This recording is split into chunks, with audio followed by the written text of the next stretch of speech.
So it's Thanksgiving weekend, everybody. So, what do we have to be thankful for? I know what I'm thankful for. I'm thankful to Eli Roth for finally releasing a horror flick about Thanksgiving. Why not? We got all the other holiday horror flicks out there, so why not we add Thanksgiving in this one? Hello, guys. Welcome back to the channel. And, of course, the Thanksgiving film has finally come out after nearly 2 decades of waiting.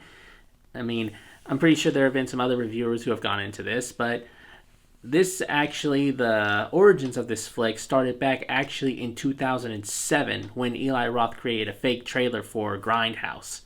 I'm pretty sure you guys remember the movies Planet Terror and Death Proof. Wow, it's really been that long. Because I remember Grindhouse came out when I was 14, but that was beside the point. The point is that I don't know if this movie was in development hell or Eli Roth moved to other projects before he actually got to this flick, but we actually got a pretty big expansion on this movie. It wasn't just about some person going around killing people during Thanksgiving. The premise of the movie is after a Black Friday riot happens at a Right Mart. I'm guessing that's a ripoff of Walmart there. A year later, a tragedy happens with a killer dressed as a pilgrim wearing a John Carver mask, goes on a killing spree after the people who caused the riot in Plymouth, Massachusetts. And he goes after them in a very graphic way. It's Eli Roth.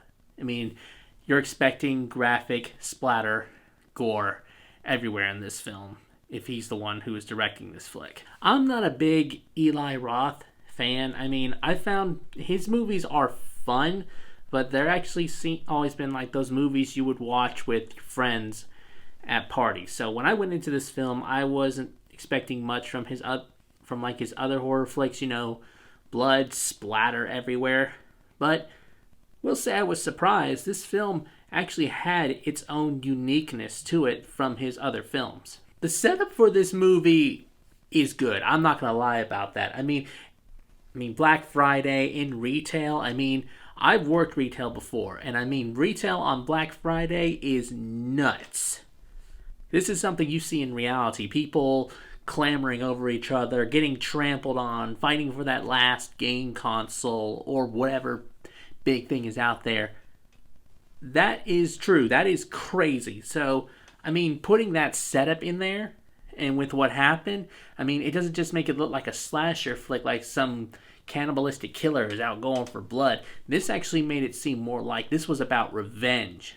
So, that actually worked very well, and I feel like that's something we can all relate to because I'm pretty sure we've all seen that chaos on Black Friday. The kills were what you would expect from an Eli Roth flick, with the cheese factor, but they were fun, I will say that much. But if you've watched an Eli Roth movie before, you know that no one dies normally in his films, and that oven scene it really got me because all I could think of in that moment was Final Destination 3 and that tanning bed scene. That brought that back right away.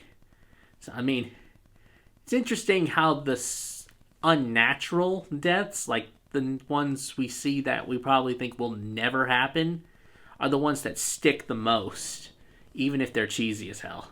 The characters in this film are what you would expect from a teen slasher horror movie.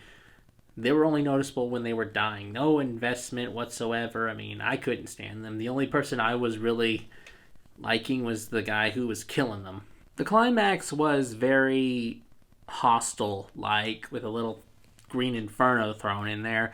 But it just really kind of disappointed me in the climax so it was, because that was when the villain just started going on a rampage, and I was enjoying what they were doing and all the way up to the movie till we got there.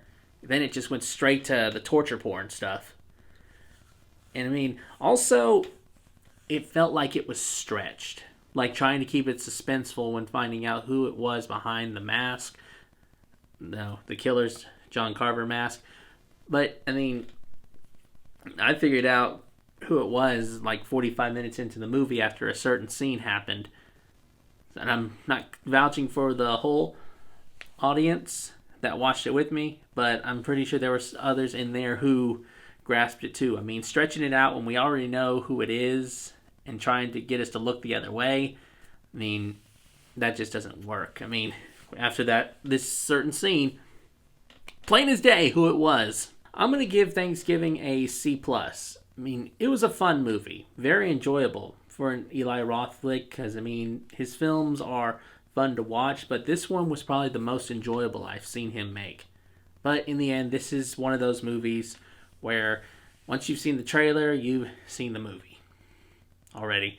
So, I mean, it's not that much that you were missing when you saw that official trailer. Alright, well that just about wraps up this review. If you guys have seen Thanksgiving, please comment here down below what your thoughts were on it. Also, if you like my other videos, don't forget to like and subscribe. I'll see you guys next time!